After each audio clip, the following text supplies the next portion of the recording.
Welcome back to the Survivor Breakfast podcast. We are down a man today. It is me, Kale, and Toast is my accompanying partner tonight. Toast, we're down a man, but let's run with this show. I think we had another good episode tonight. Yeah. Simi forgot to play a shot in the dark, it seems. Not safe. The verdict, not safe. Well, it's funny. I had a title that I would kind of coin this episode. It was almost as if we were watching reincarnation of the Dark Knight. Jonathan being Batman out there. Rachel, where is she? Where is she? And then his compadre, the Joker, Mr. Omar. Yeah. Mr. Omar. Yeah, no, Jonathan's voice just kept getting deeper. I mean, it was here, then he took it, an octave lower. I mean, I don't know how anyone was listening to him or hearing what he was saying, but it was wild. I thoroughly enjoyed the immunity challenge. We'll get there in due time. In due time. But it was one of the more epic pre-merge immunity challenges, at least I thought it was. Just from I love that challenge. Oh, yeah. I love that challenge whenever they play it. What are some good seasons? Kagayan, of course. Worlds Apart, they played it. Every time one that always sticks out to me? Nicaragua. Nicaragua, yeah. I mean, it's rare isn't when you say a sentence. Isn't that the one with Dan in the chair? It might be. I'm trying to think. Yeah, I'm not the biggest Nicaragua fan. I'm sorry to anyone listening who loves Nicaragua, but I'm sure most of you out there can understand. But yeah, no, it's a great challenge. I love how it puts players in positions, and we as the viewer get to decide, did people make the right choice, right? And I think here maybe we can all agree that some choices were made that were a little bit interesting and maybe not the choices that we would have made. So, we'll get there in due time, right? But 100%. I guess we should break it down from the start, and it looks like we started off with Ika getting back from Tribal, and it was what I thought was an interesting take from Tori. Yeah. What were you thinking about what she said? She sort of had a human moment, I would say, right? She was talking to the camera saying like she was almost like guilty in the sense that she was desiring the comfort that Zach now has, but, was fighting so vigorously to not get that comfort. So I think she's sort of articulating to the viewer, this split, mentality about what they're doing in the moment, right? It's a tough task to be on Survivor. And obviously you seek out comfort when you're uncomfortable like that. But, obviously she's in the better position, right? I mean, we hear Zach come up a lot this episode, right? But we'd rather be Tori right now than Zach. Yeah. The one point that I guess it's what they're trying to embody with, making it hard again in terms of no rice, really making it so you have to earn everything that you get from, at least from producer standpoint, and what's given to you down. You got to fight for every single meal that comes out there now. And then I guess the Tori conversation then led into what was the high conversation right after that. But yeah, before we get there, I am curious to see where Tori ends up falling in the place of this Ika tribe down. I mean, I know, but I don't. Hold on. I don't necessarily know if this cameo in this part of the episode was a good thing or a bad thing. I really just think it blended into the high conversation. I think that was why this was put as a segue. To put where it was. That was really my biggest takeaway from it. Mm-hmm. We'll get back to Ika in a little bit, but I don't know. Do you want to just evolve this conversation into the high conversation, which I found to be interesting? Yeah, of course. I mean, I first want to point out that we got a lot of camp life this episode, right? Which is really good in a 42 minute, without commercials episode. To get a lot of camp life is really what we look for. And, there was a palpable absence of Ship Wheel Island. And I, as a viewer, am okay with it.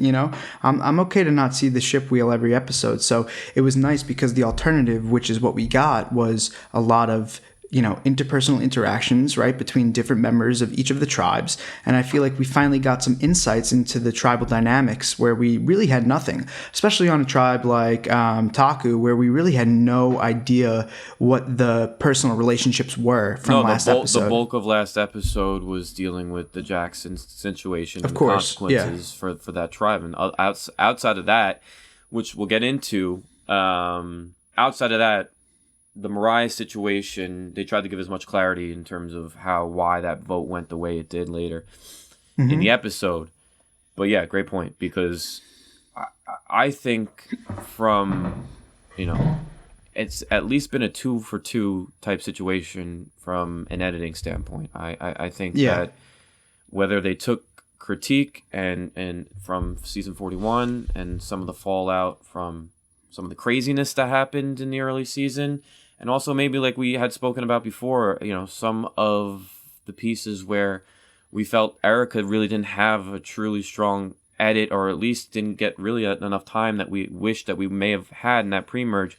Maybe they're building that more, and they're creating the situation where we're truly getting in deep with most of the characters right now. I mean, I felt I got a good grasp from almost everybody on Taku, other than Mariah, because I don't think she gave a lot, but we'll talk about this later. I think that's why she ended up going home. But, we'll talk about that later. I liked what I saw, getting to know almost everybody in a deeper extent on Taku. Yeah, definitely. No, I totally agree. It's important, right, to have a well-rounded cast. We know, because we've gone in and, kind of dissected in detail, right, what everybody came to the game with, right? But we don't really know, I guess we were never really guaranteed to know everybody's story as it aired, right? Like, we're hoping to hear everybody say what their story is. And I'm happy to see that almost everybody is getting their share of airtime. I haven't been able to look at the confessional count, but it seems like everybody had a voice. I think that the only person that did not get anything this episode, you want to take a guess? Who did you not see at all? Did not see it all. I want to say... It's hard because you didn't see him. Who rocks? Romeo. No, Romeo had the first confessional. Keep Tori in the wings here. I must have already forgotten about it because he was totally absent. I mean, the only thing that I remember from Romeo this episode was when they talked about tribal strength, and then it cuts to Romeo trying to drink a coconut and he spills it all over himself. I mean, it's a funny little cutscene there, but yeah, no, we actually, I think maybe in some good ways didn't get to see a lot of Ika. We were kind of like, I mean, I was ready to get really deep into Ika this episode, and we'll get to the immunity challenge. I was shocked. Not only from this, not only because we keep saying that Taku was going to be the tribe that we thought was going to be, have the numbers come merge and have the strength. They're down to 4 before anybody else. I was shocked at how that developed. But let's dial it back. Yeah. Let's dial it back to high. Take us through Vati. Yeah, Kel, walk us through. We got high. Well, we had high. But the situation was the crab situation, and we had Crabgate. We had was it Chanel was digging for the crab, the hermit crabs, right? What they ended up putting it in, like they were tying a bow around like this leaf, like almost packing like a deli meat or something like that. Too much work. Pick it up. Too much work expended. What did you think of those two being the ones that were, when we didn't see those two really being, have any semblance of an alliance coming into this week?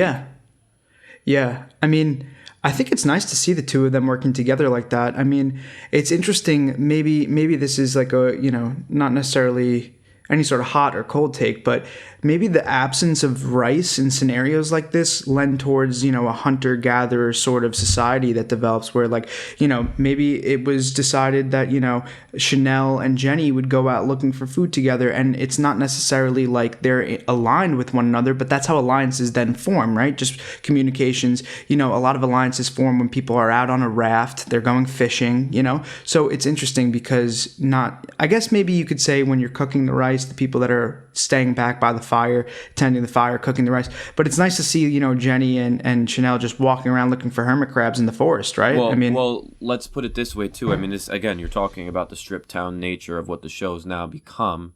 And yeah, everybody can sit around rice, but then that puts an emphasis on this whole thing when people leave camp. Oh shit, are they looking for idols? Like I you know, everybody's now got you kind of have to high alert, but people are in motion a lot more because they're looking around for stuff. I like that point because that's an aspect that they have, you know, made true in season 41 and 42 that, you know, kind of makes it a little bit more of the purity that is brought back to the game. So they bring back the crab. And they cook the crab, and Mike starts talking about the crab. They're talking about what can they eat, what can't they eat. Chanel had a piece there where she said, "Oh shoot, I'm the provider here." That was an interesting point. You know, she didn't have a lot in the first episode in terms of airtime, so that was a good piece. But then, you know, we move over to Hai, and Hai's dilemma was interesting because, you know, I'm not a vegan. I know you, and I know you're not a vegan. So I can't put myself in his shoes in terms of where his mindset was, but it seemed to be, you know, he was heavily battling with the decision to say, you know, I need to eat whatever I can eat. And I unfortunately, I do think that's how you have to be on Survivor.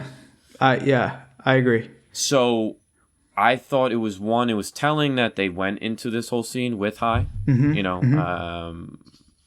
again, it tied into Survivor being hard and being pure again, which is so there's that piece of it.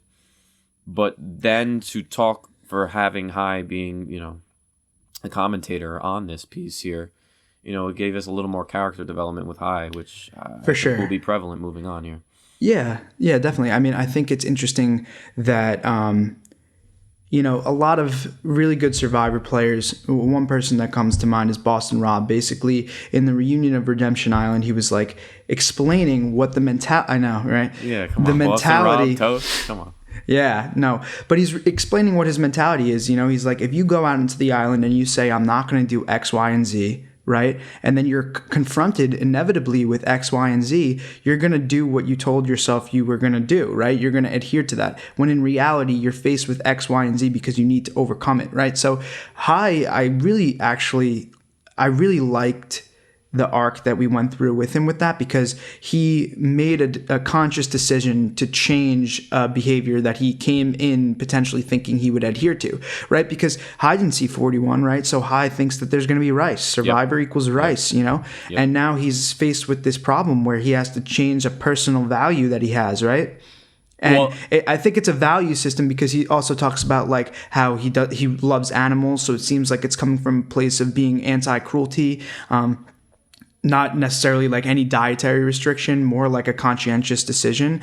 And it's interesting to see that he was able to make a logical decision and then say, you know what, I'll toil with this later. I'm going to be grappling with this, but right now I have to survive. And I think this boils down to the fact that it seems as though Hai's here to play. And that's exactly what I took away. Exactly. Hai's here to play. He's not joking around with this. He's going to take this and put his best foot forward, whether that be, you know, compromising one of the values that, like you just said, that he had a game plan with Rice that fell through. Yeah. And I get it. And well, again, like I said, I can't put myself in that position per se, but I get that it was a changeup that he wasn't expecting. So, you know, he's swinging. He's swinging. Absolutely. All right, take us through the rest of Vati here. What else do we have here? Well, I guess so now we move into Mike and I originally had Mike on my stock report and I had him going in a positive direction. But he can't be forgetting where the idol is, and then in the preview forgetting where the fucking idol is. What are we doing? What are we doing? I've never seen that on Survivor. I've never seen that on Survivor. justifiably, all the trees look pretty similar, right? I mean, Oh, we're fair, looking at the fair. trees. Yeah. No, I know, but it's an important piece of real estate. You that tree that you decide to put the idol in, that you need to be, you need to know exactly where that tree is. I think it's kind of funny though. I think it's like a funny. I don't want to go down this path because it's been the third episode I've talked about age. Yeah. But I mean, are we saying that's a factor here? I mean, this guy, I don't know. I think he's just, he's having a really good time. I think that's what it is. I mean, he is. I love how he's so confident that he brings Daniel into the mix, and he actually just doesn't know where it is. Like, Daniel, I think, actually at one point thinks that Mike might be messing around with him. Yeah, honestly, I didn't know what I started to think. I know. Yeah. I know. But So he immediately finds the Beware advantage, which is a carryover from season 41, which I didn't love from season 41 because of how it was handled and because everybody knew about it then. It was an advantage that everybody knew, which actually nullified it for Xander's sake at the end of the day. Yeah. Because we can get into an argument about dissecting what advantages are, but if everybody knows an advantage, is it an advantage? I don't even know. I mean, it's a beware advantage at that point, right? I mean, well, yeah. So Mike's gonna Mike's gonna lose his vote now, and his immediate. But therein lies the problem, right? The reason why the very face value reason why everybody figured it out last season was because Xander kept talking about dead relatives and butterflies, right? That was the dead giveaway. Yeah. But in reality, what Mike says, and it's kind of like a subtle little point, he says, I need to tell somebody about this because I've lost my vote. Because now people are, coming up with strategy around the assumption that everybody has a vote. Like, let's say Jenny comes to the table. I mean, luckily Vati didn't need to go there, which is interesting because Mike maybe should have waited until after Vati did have to go there. But let's put ourselves in a hypothetical situation where Jenny is crunching the numbers and wants to take somebody out. She's considering Mike as a voting unit here, and he has to be able to articulate that he is not at the same level of power. Yes. So you need to tell people, and I'm in 100% agreement with that. No, but I know that's the nature of the advantage, right? That's the nature of the yes, because if you get bewared, or however we want to coin it, if you get bewared, you're vulnerable. So if you're on the bottom of the barrel and you have no alliance, you're going to be real shit out of luck. So he immediately goes to Jenny, which we discussed last week. That was that pairing that they had. I'm assuming it's, again, that New York connection, the tri-state area connection that they have. Mm-hmm. Then he goes to Daniel. So I was caught off guard by that. I was, and it was kind of in one foul swoop. It went straight from Jenny to Daniel, and I, too, was caught off guard. I was like this, Was too caught off guard. But here's the thing. I put Daniel on my promising stock watch report upside trend, or however you want to call it. Mm-hmm. Mm-hmm. He handled this situation very nicely. I think so too. He goes with Mike, and we just talked about how Mike couldn't find it, so he, who knows what's going on through his head. But he starts to read through it, and then there was a good funny part too. He starts to go, oh, well, this is a great advantage. This is something good that Jeff concocts up here in a cauldron. And Mike's like, calm down, get to the point. You think Jeff was letting that get chopped on the editing board? No way. Of course not. No way. So he reads through it, and he immediately says to Mike, his first point is that, hey, let's not try to use this yet, which at face value, that's the thing. I don't know if that's even allowed, because when you're saying don't use it yet, you're saying don't say it out loud, the phrase. That's what you're saying? Okay, but continue. What do you mean? Well, so I had the same idea, but if you actually read it and they all read it out loud, it says you must say this at the next immunity challenge. Oh, it did say that? Yeah, it says you must say it. So, right, I mean, obviously, it's in your best interest to find the beware advantage last if you must say it, right? Because the person who finds it last is automatically going to say it one time. Mm-hmm. There's no other way that they're going to say it any more than once, mm-hmm. right? Mm-hmm. Unless, circumstantially, someone could get voted out after they read it once and then someone finds it. But if you're the last person to find it, right, mm-hmm. you say it one time. You're in the biggest advantage, right? I think you have to say it. I mean, maybe Daniel is trying to play a little game, but I think you have to say it. Well, let's look at this from. Well, no, because never mind. I was gonna say one of the problems is that Xander said it every single time. So I don't know if producers then went back and said it, but no, they filmed it already before I know. realized I'm wondering, that was a big problem. I'm wondering if Daniel is telling Mike something to play around maybe, but or strategize against Mike in a way you can say, but like I don't know. He's trying to puppeteer. He's trying to puppeteer. I mean, we get to that when he talks to Chanel. He is, exactly. And then the cat's out of the bag, right? We talked to Chanel. Daniel talks to Chanel. But it's interesting because now we talked about the twosomes, and it seems like the High Lydia twosome is actually out of the mix. And the fact that Mike now is one vote down, I think actually the Daniel, Chanel, and the Mike and Jenny are the players. And I think that Chanel is going to decide whether or not she wants to stay with the Mike and the Jenny, because they have more power out of that twosome. They have all the knowledge, and they have the power because they have 2 votes as opposed to 1. Correct. Correct. If the twosomes go that way, and hey, I made this point. I said that it could come down to the situation where it's a Daniel high off, and right now, what you just said is a great point. But I don't know if we got too much into detail in terms of where High and Lydia may stand, so they might be a little bit more in the know. But what I was gonna say was with Daniel, and he's taking this approach where he wants to limit Mike's advantage, and Stephen Fishback actually tweeted this out during the episode. He said that he was admiring the move from Daniel because by limiting Mike's advantage, and if this is possible, he's also limiting the other 2 advantages from ever getting activated. But that's what I'm saying. I don't know why. I really think you have to say it. Well, he didn't say it. I know. That's well. He didn't say it.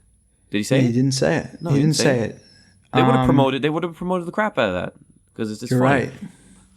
But it said must, and I feel like maybe I had the subtitles on, or they had subtitles because they were speaking. Mike was speaking kind of softly, but it said must, and I think I distinctly remember like an underline under the word must. Like I think that they have to say it because I feel like that's such a clear workaround to let other people do it. Unless it's they must say it to activate it, but that doesn't must. They don't need to activate it. You said must at the next challenge. If it said that. That's interesting. I don't know. We're going to have to go back to the drawing board. We're going to look and see. And then, the next time that we talk about this, I'm sure we're going to have a little bit more insight because we're going to look in and see. But it definitely increases the power, I think, of the Beware advantage. Yep. Still, you're losing your vote, but you don't have to, convey to everybody over and over again, hey, I have this waiting power that's about to manifest. Take me out now. I'm powerless. Right? Well, so because you can keep it from your own tribe and you can keep it from the other tribes too. I mean, if you don't want to activate it yet, that would be great if that's a tool that's in your arsenal, right? I'd rather that. But be I'm the just case, not though. sure if that's. I would too. I would too. What happened with Xander last season? It got too much at a certain point. And so, yeah. Sorry, keep going. No, go ahead. Well, I was going to say another thing that's interesting is that Simi touched on it last episode, where when he was talking about the downsides of Daniel, that Daniel wasn't necessarily bringing that much to the tribe in his perspective. And I could see that as it was played out last episode because of the injury and because he didn't really fit in too well. But I think it's important to note that Mike specifically said, I need to get someone smart involved here, and Daniel is a no-brainer. Right? So if you see if Mike is able to suss out the value in Daniel right now, right? I think that he actually is well incorporated and ingratiated in his tribe, right? He's viewed as someone who's smart, which may, turn into something later down the road as sort of a threat. But right now, Mike is viewing him as an asset, which I think is interesting because we did not view Daniel as an asset necessarily last episode. No, and that's why I had him on the upward trend on the stock report. So I know I agree with that. And it was cluing us into what we thought we were going to see with Daniel in our pregame predictions, that he was going to have the strategic level to him that was, pretty important to how this whole thing was going to play out. So I'm in agreement with you, but it did go to Jenny first. Mike went to Jenny first. Yeah, for sure. Well, we knew that. We knew that would happen, right? Well, fair. So, Yeah. and I guess Daniel's the one who prodded more, and that's where that landed. So, how that all unfolds, this is the fireworks I was looking for with Vati, that I was primed and ready to also talk about them, especially during the immunity challenge, because it did not look promising. It didn't look good. No, so where did we move next? We moved to Taku next. I think, we went to Taku. Yeah. So, and this was the secret scene, right, that they released early, or the sneak preview, right, with Marianne chopping in the horror the wood. movie. Yeah. All right, so let me start here with Marianne. Definitely. I was also caught off guard for things that I was caught off guard, which I like. I like this aspect from an editing standpoint. It was a 180 on the Marianne sentiment. I didn't think she had the greatest of episodes, clearly, because she was on the chopping block. And, at the end of the day, I think her relationships still proved to be, what saved her at the end of the day here. But, her three compadres on this tribe are clearly running the show. I mean, they are. I mean, they're so well, interconnected, protected. Yeah, and they're like the core. Yep. It seemed like Mariah really didn't fit in anywhere there, and they made a point to say that, right? Yeah. That she was not making those same connections. Nope. But Marianne, like you were talking about, right? It seems like Marianne on day one is your best friend, right? She's filled with energy, but you have some energy too. But as other people are depleting in energy, right? Marianne still has a lot of energy, but she's not changing the way that she's behaving, right? She's still bouncing off the wall, and I can see how that can get a little bit frustrating to be around. 100%. I do love her. I mean, her entertainment values is sky high. I know. But the bouncing off the wall, I mean, I almost feel like she's gonna crash at some point. I mean, it's wild.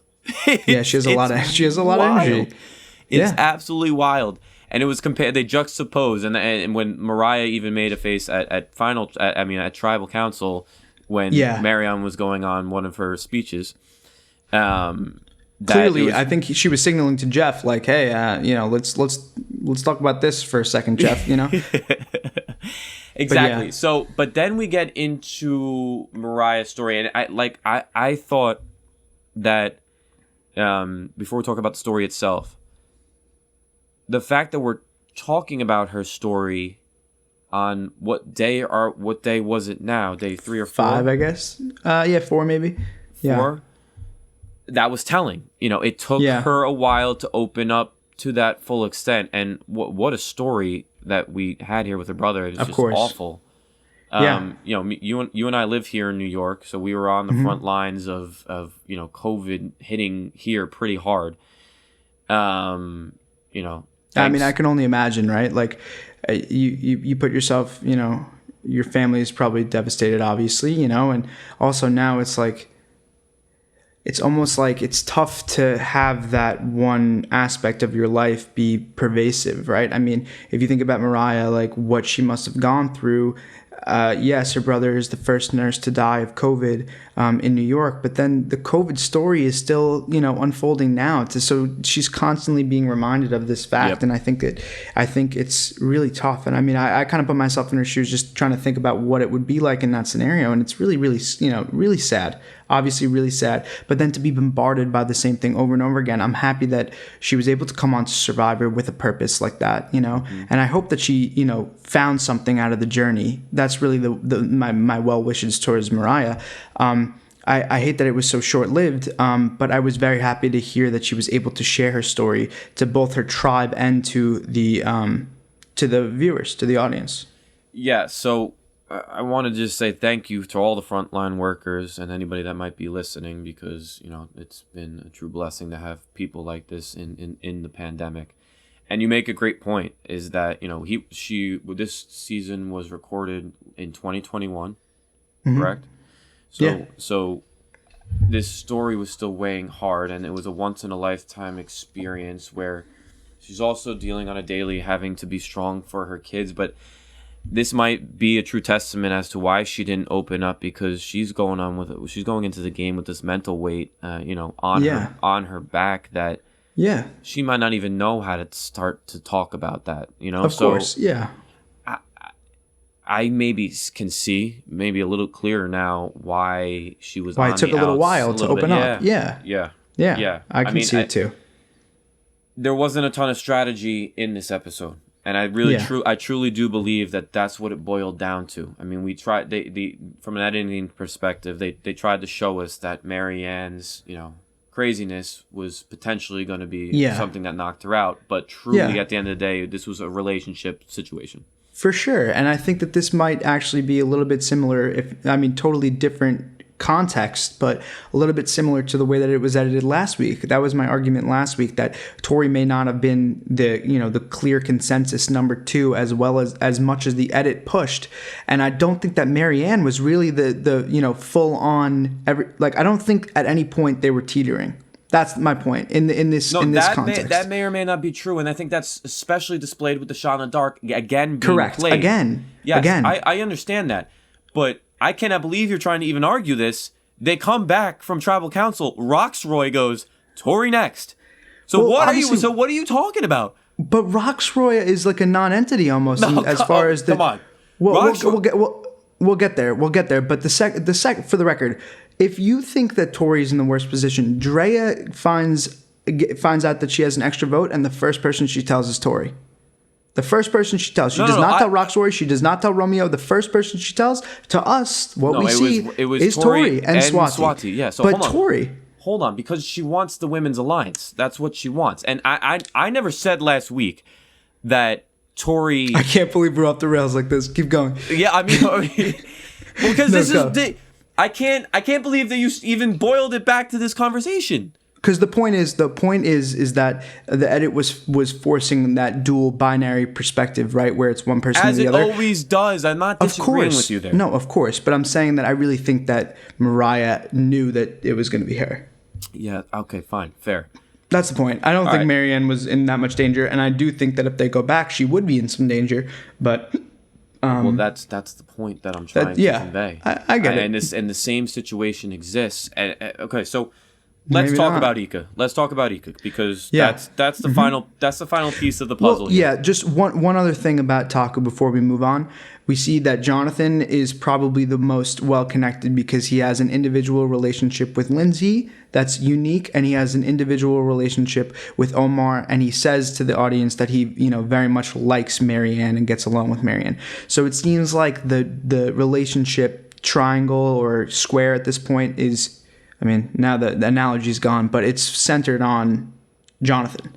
I don't know necessarily that, Omar and Lindsay have the same relationship that Jonathan has to each of them. It wasn't shown for that to be the case. If anything, when Omar went into what was his backstory, which again was telling for, where he is going to be a player in this game. And I think, he had a great episode as well. And he... being the brains to what was Jonathan's brawn. It wasn't shown that they were intermingling her. I'm saying Omar and Lindsay. So yes, Jonathan also came away from this episode with at least going to be sitting in a decent position. So I mean, even in Tribal, I know we keep flashing back and forth, so bear with us, guys. But even in Tribal, when Jonathan's talking about what different strengths are, right? Like you can have intelligence strengths. I mean, he didn't say it exactly like that, but he's like brain strengths, and the camera cuts to Omar. So we're kind of being, beaten with a stick about this, that Omar is intelligent, right? Yeah. The edit is trying to convey to us that Omar is thinking and Omar is intelligent and strategic. Yep. We haven't really had the opportunity to see that fully. We're going to get back to them after Tribal, obviously, but the edit is trying to push that narrative, which I can get behind. I can see how he's smart. It hasn't been sort of like displayed in gameplay, right? It just hasn't. The opportunity hasn't arisen.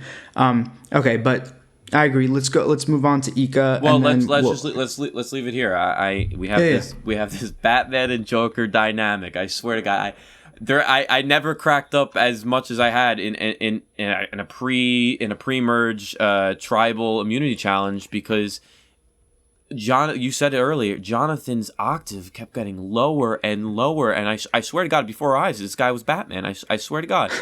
And then the only reason why I say back to Joker is that Omar had this whole thing earlier where they had this whole back and forth between the two of them, and I guess Jonathan at one point said that the two of them combined make up the perfect human. Superhuman. Is superhuman. Yeah.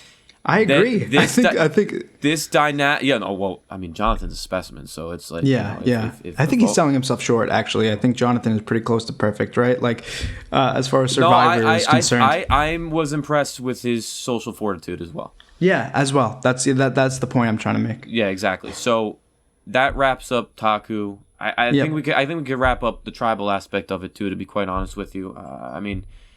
Because I want to dive into Ika and how this might translate moving forward. Let's do Ika. We'll hit the immunity challenge. We'll come back for tribal. Okay, because I to be honest with you, I think all right. So Ika,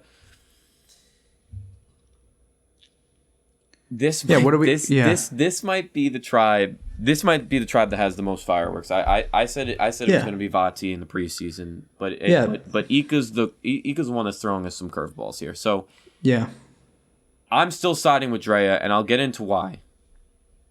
So okay, yeah, keep going. I mean, so she is alluding to the 3-person alliance with her, Romeo, and Roxroy. Mm-hmm. But then she says she wants to go into the all-women's alliance. So yes, she can put herself in a rock and a hard place by now saying that she's going to now, put herself in a place where she's getting targeted by both people if they find out that she's trying to, play. That's a good point. That's a good point to say. Right? I understand. She can be easily outed here. Yeah, she can be easily outed. But she has the extra vote. Mm-hmm. 1, and 2. I still think she's in this power position. Yeah. Even evident by her getting put on the stand in the immunity challenge. I think all lines on Ika run through Drea. I mean, if you chop up the numbers, you could chop up the numbers by the original alliance. You could chop up the numbers by the females versus males, and it seems like Drea is leading the charge on either front, right? Yeah. But I think it's interesting that she discloses the information about the extra vote, at least from our perspective, to Tori and Swati. And Tori and Swati actually don't necessarily take that well, right? I mean, it immediately goes to Swati and Tori talking about Drea in a negative way, saying it might be in our best interest to get Drea out. And I feel like maybe the way to go about doing that is to convey to the other two, say, did she tell you that she has an extra vote? And then now it's all of a sudden that Drea is all over the map and can't stick the landing anywhere. And I think that might lead to her getting exposed, right? But that's what you were talking about, right? She's putting herself potentially in a position that is vulnerable. But 100%. But a lot of things run through her. I get that. Yes, but let me dial it back.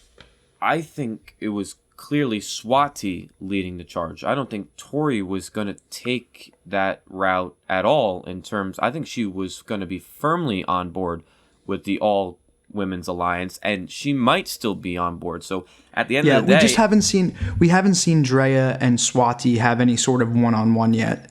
Like, we have seen Tori and Drea have some sort of working relationship. We hadn't seen Swati have one-on-one with anybody other than Roxroy last week. No, and I get that. I'm just saying that for me, when I say that Drea told Tori, I'm basically using it as an extension of the conversation that happened in the first episode. Because they've built some rapport and they've had one-on-one discussions. I don't know what the relationship is individually between Swati and Drea. Right. I don't know what that is because we haven't seen it, right? But I know that Tori and Drea do have a working relationship. They do discuss gameplay. They do discuss strategy. That you think is strong or not strong? I think that it's probably pretty strong. Yes, I mean, you could say not, but okay, so that's good. We agree. No, I think it's strong. Yeah, but ultimately, I don't think it's going to play into Tori's favor. I think it's going to play into Drea's favor. Specifically because she's trying to play both sides. And if you have someone strong on both sides, that's how you play both sides efficiently, by having someone strong on both sides.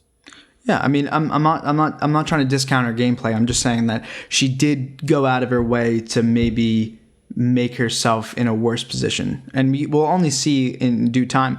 I'm happy that Ika actually managed to get through this immunity challenge, because I think that they're going to come back. I mean, no matter what happens, I think that Ika is coming back a couple more times. So it's nice that we can kind of trim the other tribes up a little bit and then come back to Ika. And maybe some of these interesting characters that, are so dysfunctional are going to, bleed over into the merge in a way that will make for good TV afterwards, right? I'm excited about that as well. Yes. Yeah, something about 41 that I thought was a little lackluster was that we went into the merge with 6 players that we really didn't know that well. Well, that's what we talked about earlier. We talked about exactly. But now we're going to have the opportunity to see all of these tribes.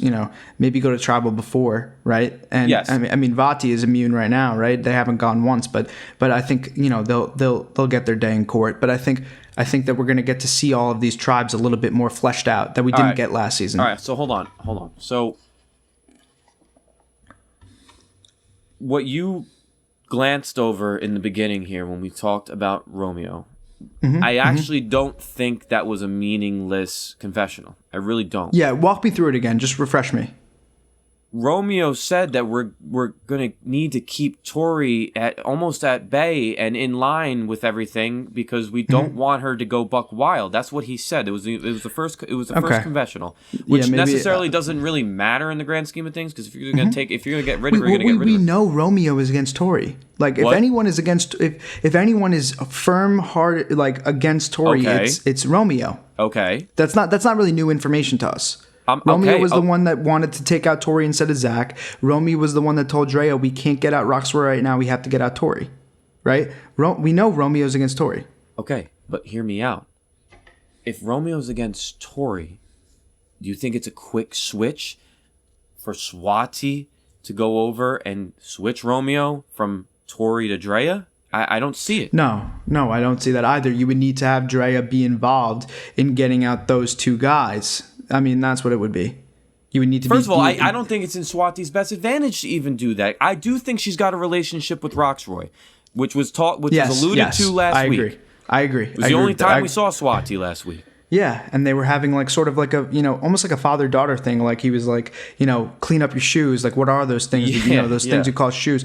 But it was sort of like, at first I was like, oh, this is pretty abrasive. But then I actually thought of it the same way, to be honest. The way that she reacted to it was almost like it was endearing. So maybe they do have some sort of relationship like that. That's blossoming. Who knows? That to me, that's the only way that Swati can feel empowered, because she can't just directly. I think it's a wild move just to go to Tori to say, hey, let's backstab Drea without having another driving force behind it. So she had to be empowered.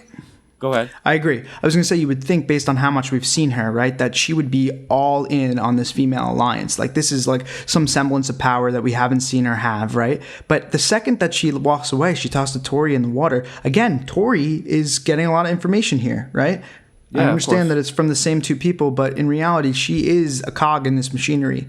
I mean, a lot of people are upset about it. I mean, the internet really doesn't like Tori right now. I think I'm probably her main sort of supporter. Yeah, I'll stand alone on this island. Team Tori to the death. You're Team Tori to the death. Yeah, of course, I'm Team Tori. But I mean, listen, it's out in the open now, right? I mean, Tori, where is she?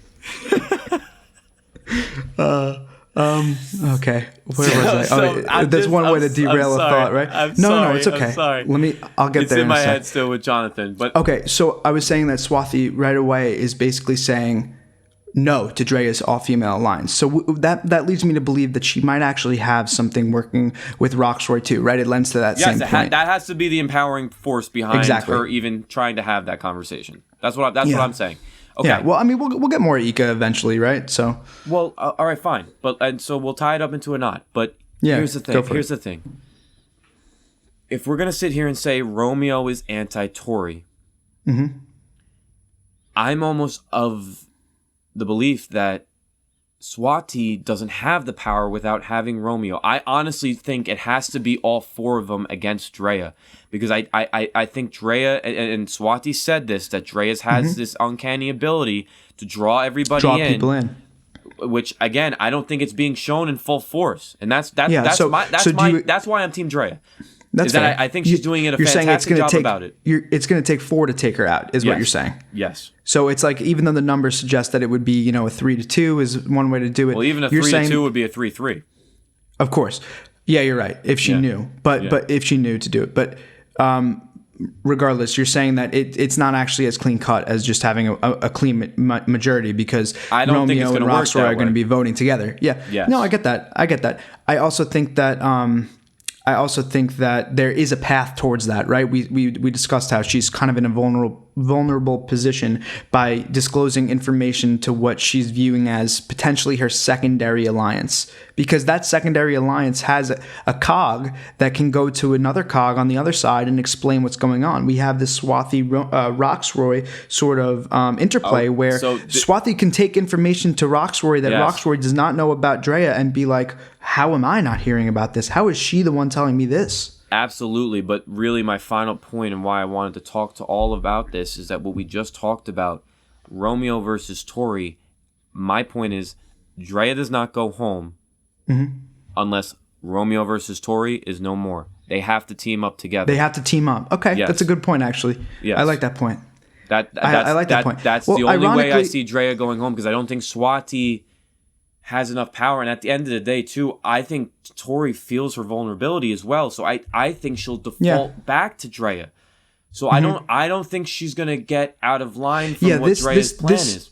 Yeah, this enemy system that we have here is not as reciprocal as it might seem, as their pure relationship. Romeo is targeting Tori nonstop. Tori has not mentioned Romeo once. Tori doesn't have any problem with Romeo, it seems.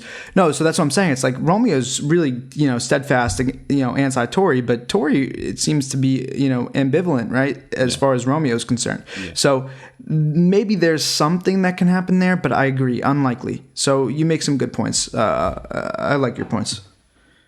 Yeah, I find it interesting because Drea's power position, it's either gonna be her downfall, or it's gonna be interesting. It could topple. It could topple. Charge. No, I get it. All right, so just to tie it all up here, the mini challenge, like we mentioned earlier, I thought it was epic. It was hilarious. Yeah. I'm sorry for my rant before, but Jonathan, I swear, got deeper and deeper and deeper and deeper. That almost to the point that I don't even know if I ever heard Lydia say a word, nor do I think anybody probably. I don't think anyone listening to Lydia, heard anything either. But it's great that we got this TV moment, right, for having Jonathan speak that way. Honestly, if I were on that Taku tribe, though, Jonathan would never be in that position. I thought that was a very weird and, results oriented, poor decision. Not the calling aspect, but the fact that he had to do a puzzle at the end. Yep. Right? I get that he was trying to, if we skip to the end here, he's saying it's a pizza pie, right? It's a pizza. The words he was, it's a circle, you could say, Jonathan, right? Let's take the pizza aspect out of it. A circle. Yeah, it's just, we can work with that, right? I get what he's going for, but he's said it himself. He's not the puzzle guy, right? You have Omar right there. I think Omar could have done that job pretty well. Maybe he couldn't get his voice as deep, Yes, well, it was a delicate balance. I'm sorry. It was a delicate balance in terms of how they were trying to achieve. They were the first tribe back, were they not, from getting the pieces? Yes. So that you were hoping to make up enough time to then or they didn't think it out enough. It purely could have just been that. You couldn't put Jonathan in that position. I don't think. I think that maybe a similar analogy was when James was injured in Heroes versus Villains, right? Yeah. He did the calling for the puzzle, but it was a bigger puzzle, and once everyone got there, everyone could do the puzzle. They took off their blindfolds. This is not that scenario, right? Yep. We've seen this play out in Millennials versus Gen X. They did it with the bat puzzle, right? Yep. Where the caller then becomes the hero role in a second role, right? Yep. So the caller has a lot of pressure on them. Jonathan obviously and understandably didn't get any heat for losing this because they can't give him heat. He's so essential to any other challenge that it doesn't make any sense. In reality, I think Omar should have stepped up and said, you know what, buddy, I think I can handle this, right? I'll do this thing. I think he would have been in a better position. I think even Lindsay probably could have been in a better position to do it too. Well, okay, but look at this. I don't agree with the Jonathan call, basically, and I don't understand why it was that way.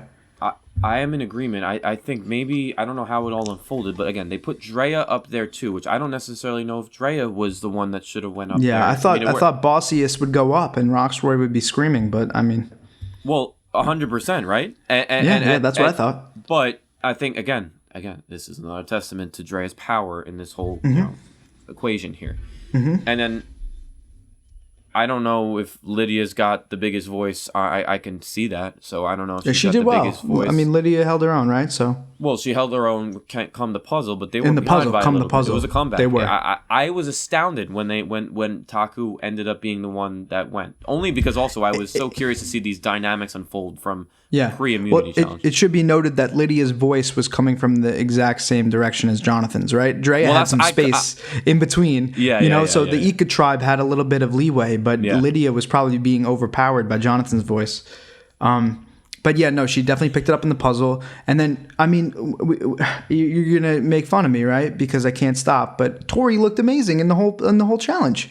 She was, if Drea was the hero of the calling, Tori was doing everything. She was putting the puzzle together pretty much single-handedly. If you watch and you look, she was doing most of the work there, and she also was the one who caught up in the middle of getting all of the bags. So make the claim: if Tori makes the merge, she wins 5 immunity challenges. No, no female has won 5, right? 4 is the record for female. But either way.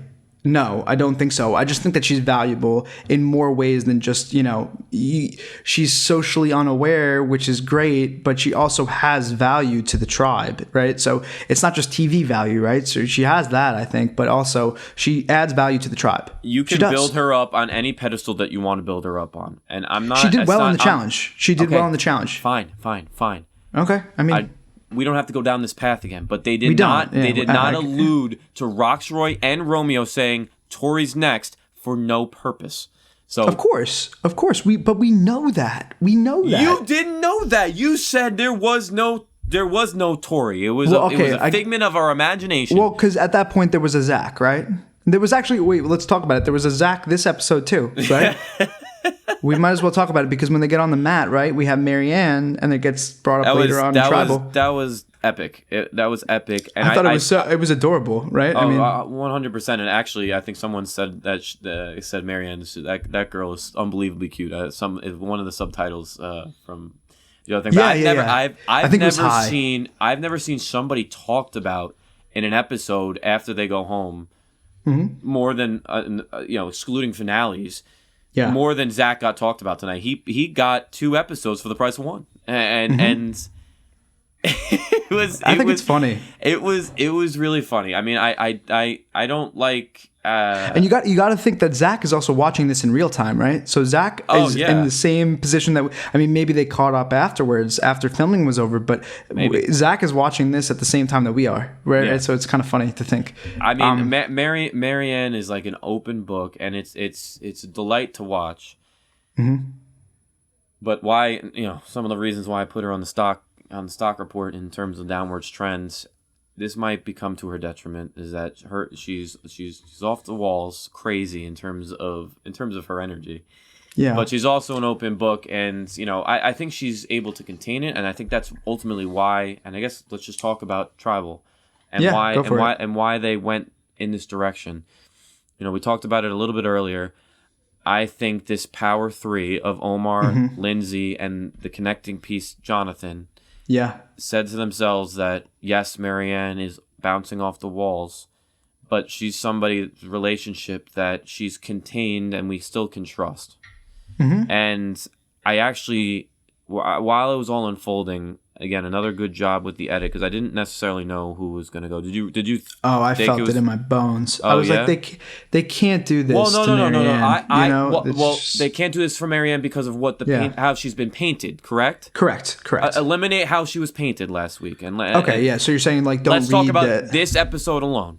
Yeah. Yeah, it could have went in any way from this episode. Yes. But obviously, we're not in a vacuum, right? No. I understand. No, I know, I get it. But from this episode, yes, you're right. They did kind of malign all of the positive attributes that were brought up last episode, right? Who do you think was the driving force of why? My point, why she was the one chosen because of her relationship, and that they still think yes, I Omar. Firmly agree with that. Yeah, and whether that's their Canadian ties, I don't know. It had to, she also was a piece in weaving his map, Matt, for his which is prayer. yeah. I mean, how can you not like someone who goes out of their way in such a way to like respect your, your culture, your, belief system, like, and obviously I at least it would have probably been mentioned if they shared the same belief system, but it didn't seem like they did. So, we know that Marianne is, a seminary student, and she talks about how, people like Tasha in the past talk about in their church, right? Like wanting to go back a second time and play a little bit with a little bit more, a cutthroat attitude, right? So we know that they don't share the same belief system. So, I mean, how can you not like someone like that who goes out of their way to like sort of make you feel comfortable in an environment where you really can't find comfort? I think obviously they do have a relationship. I think it's interesting that you and I both picked at it like Omar, when in reality the confessional from Jonathan suggested that he was closer with Marianne than he was with Mariah, which made it seem like that might be the reason why. But I think you and I are probably right in the sense that Omar was the one who was sort of delegating behind the scenes. But also, so now they go back to camp before they go to tribal, right? Omar is the one who, the only strategic thing that we hear basically, other than like who do we like better, is Omar talking about how we need to make sure Mariah doesn't know so she doesn't play her shot in the dark, right? Which I think is interesting because he has already sussed out the gimmick here, right? Like he doesn't have 41 under his belt. He doesn't know what that is, but he knows that what the shot in the dark is sort of there for is to incentivize blind sides and make it so that you don't allow the target to know that they're being targeted. So he sort of was able, like I said, to suss that out pretty quickly. So we know he's thinking, we know he's strategic. And so that's really the only bit of strategy I would say. But I do think Omar was the one who probably vouched for Marianne the strongest. No, right? I'm a firm believer in that. But I don't necessarily think that she's firmly in with the. No, I think she's. I think that she really is hoping that they do not go back to tribal council before the merge. And they shouldn't. They shouldn't. I don't think if they play their strong suits properly. I mean, this is sort of like one of those crapshoot immunity challenges, right? Where if you put someone in the wrong position, it's going to show. And they did, right? Yeah. But I mean, they did pay the consequences for that, right? It's not like they could just throw their hands up and be like, oh well, like they had to cut off an arm there with losing Mariah, but. I would say like this is where this danger, like the monster, really comes into play because Marianne, who's able to socially ingratiate herself with people pretty well, I know that she has those little moments where she's a little chaotic and she's a little bit too energetic and it comes off in a bad way. I think that the monster really comes into play where there's only 5 people that are going to tribal, pre-merge, and then again, post-merge, at least last season, the merge vote was really only restricted to 6 people because the other 6 had immunity because of the hourglass twist. So really, when you're looking at Marianne, if she were on a season where it was 2 tribes of 10, I think Marianne would be able to get to the merge very, very often. But here we are in this dangerous game that Jeff keeps talking about where she's really one of only 4 people. And she just so happens to not be valuable enough in the given scenario that we see right now to be part of the strong 3, right? Does that make sense? There's only so many targets. There's never going to be more than 6 targets. Yeah, definitely. So, I mean, that's the game as it's played now, Yeah, exactly. And so at the end of the day here, I don't love her positioning if they go back to tribal. In a perfect world, I wouldn't like to see them go back to tribal. I want to see some stuff unfold on Vati. I really do. And then Eek is going to be the one with the fireworks now. So, I agree. I guess let's touch on the shot in the dark real quick. Right? I want to talk about that with you. Well, I just want to talk about it with you because, last season we see it 1 time. Mm-hmm. Here we see it 2 times in a row.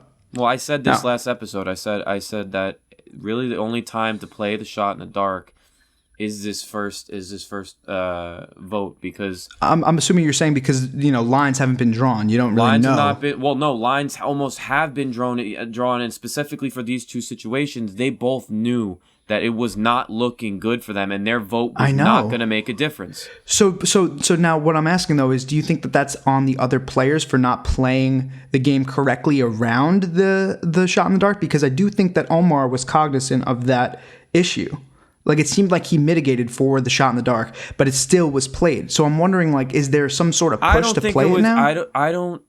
No, I don't think it was that big a deal. This is the talk about where there was a number two, and there should always be a number two in your mind. So when you say that there isn't a number two, it's a little weird to me because for Omar's sake, I don't think he was so concerned because if she did come up safe, Marianne was the one going home, and they knew that Mariah was putting it on there. No, it wasn't a revote. No. In the case where it would have been a revote, it would have been not this episode. Marianne just would have went home. Why? Who voted Marianne? She played the shot in the dark. Her vote would have still counted. The shot in the dark, you still keep your vote. Mariah's. Yes, you do. No, you risk your vote. You don't get the vote.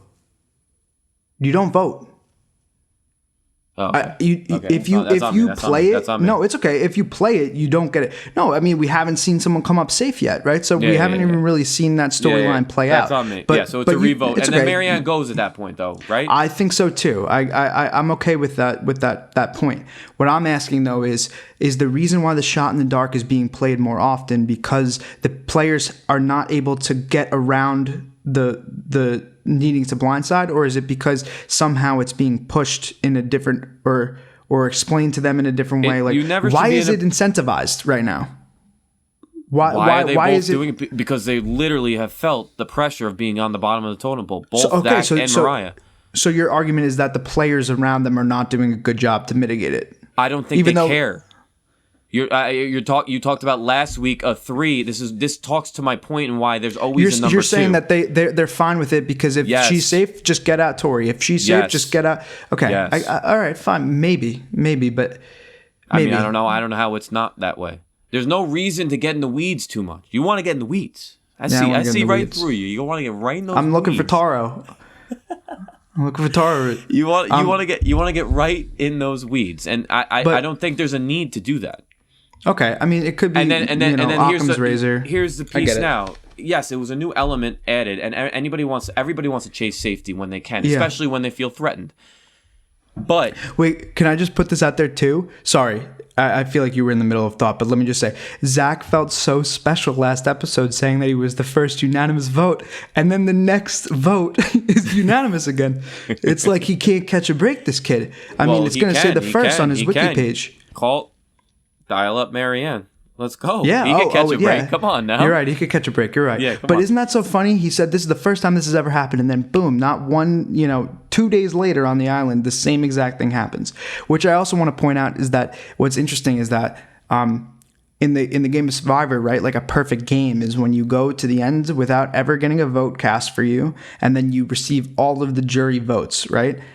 Technically, right now, this is.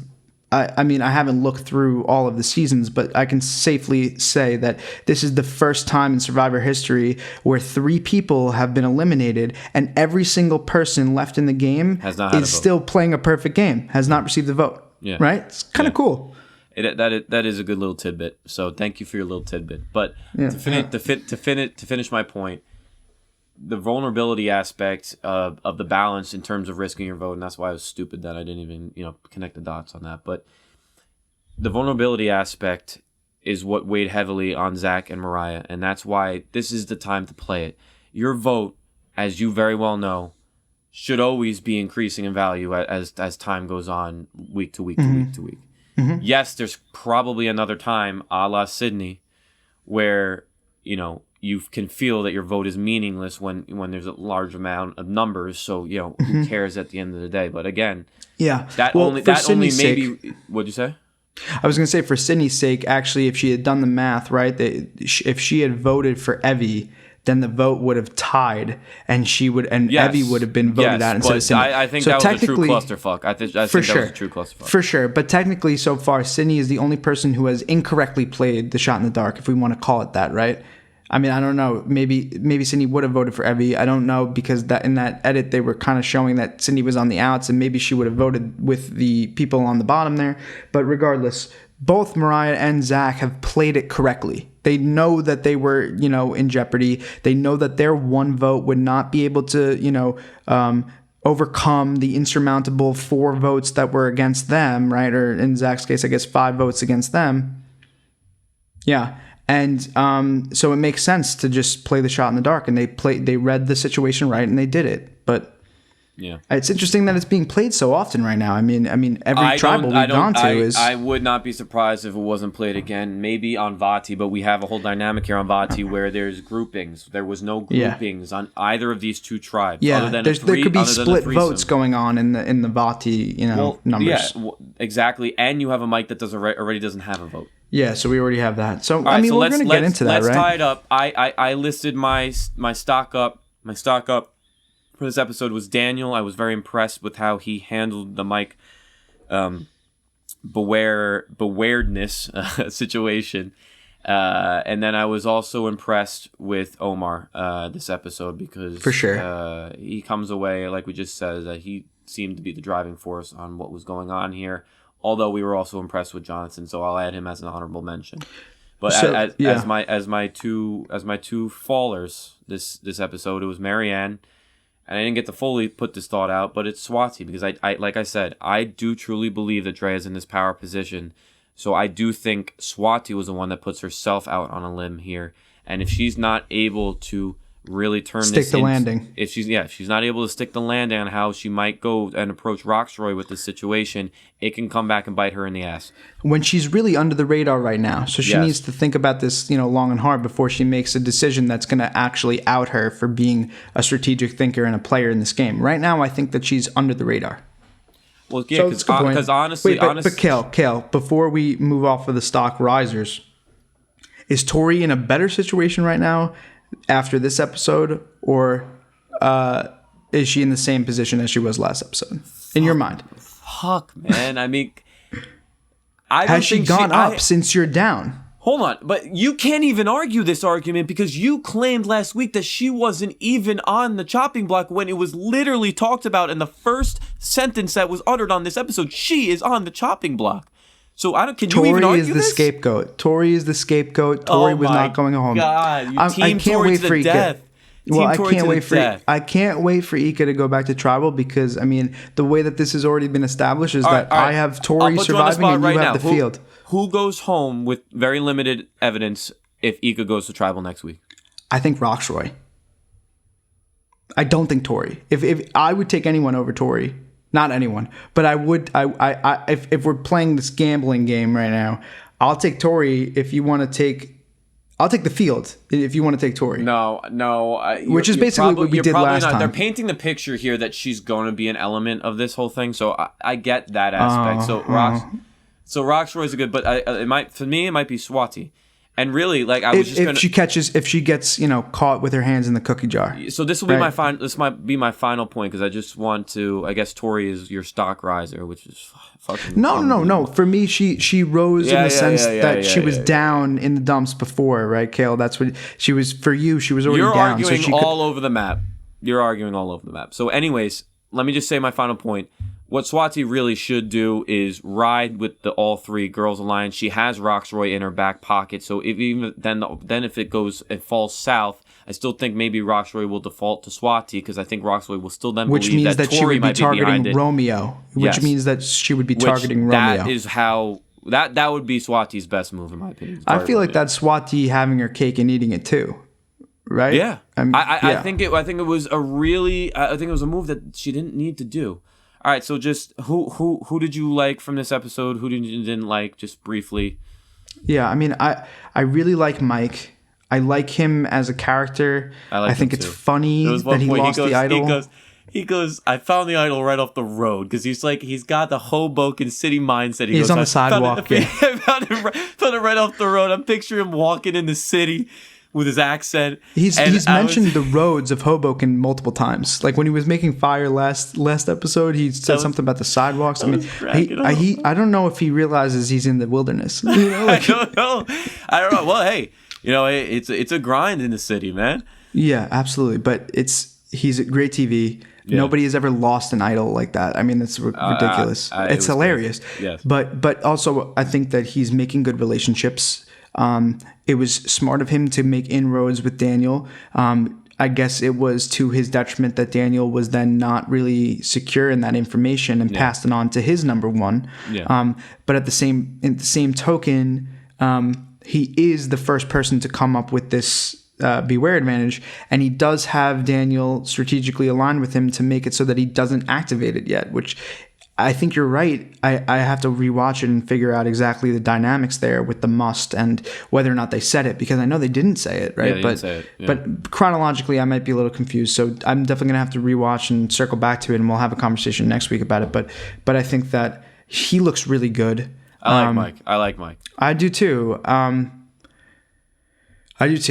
And then Daniel also being shown to be an asset, at least at some level in his tribe, is good news. That's what we lacked last week, and exactly, especially because we thought there was going to be a strategic element to Daniel. We didn't see it last week. We were down on him. He proved that he's got at least something going on. So yeah, I'm with that. And then I think that High's story was really good. Yeah. I say, like, obviously moving and interesting as a character, but also good because it shows that he's malleable and adaptable, right? He's willing to... And he's here to play, yeah. Yeah, he's here to play. That's what I'm saying. He's willing to make difficult decisions that maybe compromise his morals for the benefit of his game, which is, like, it's tough to, like, view that as, like, a positive thing when someone is, like, corrupted in a sense like that. Like, and I'm not saying he is. I'm saying that he thinks he is, but it's good for his game, is it not? I mean, it's good that he's able to make a decision that's difficult and stick with it and move forward. So I think that shows. We talked about that for sure, and I totally agree. So give me one faller. One faller, I think, would be Romeo for me, just because he didn't get enough screen time. He didn't get enough screen time as compared to last episode, where we really thought that he was wheeling and dealing. Yep. It didn't seem like he was either wheeling or dealing. I mean, he wasn't doing any of anything on that tribe. He wasn't really doing anything. And I don't know. I think he might be, if this female alliance happens, I think that I tend to think Roxroy is in a more precarious situation because he can't. Well, we just talked about how it would work. I know. That Swati's got that relationship exactly. with Roxroy. That's what I'm saying, which I think could play out in the way that we're describing it. Yeah, so I think that he's not really in a great position. But hey, it was a good chat tonight. I thought it was another good episode. We miss our buddy Simi. Yeah, shout out to Simi, who's editing this right now, right? Thank you, buddy. Yeah, so he'll be back next week. And hey, another good one. And I hope from an editing standpoint, they continue along this path. I'll wrap it up with this final point. I hope Taku does not go to another tribal before the merge, because I would like to see, even if it's a 4-4-4, 4-3-4, however it is, that would be perfect. I agree. I agree. I'll catch up with you next week, Mr. Toast. And absolutely. Everybody, like and subscribe. Thank you guys for listening. Absolutely. Thank you.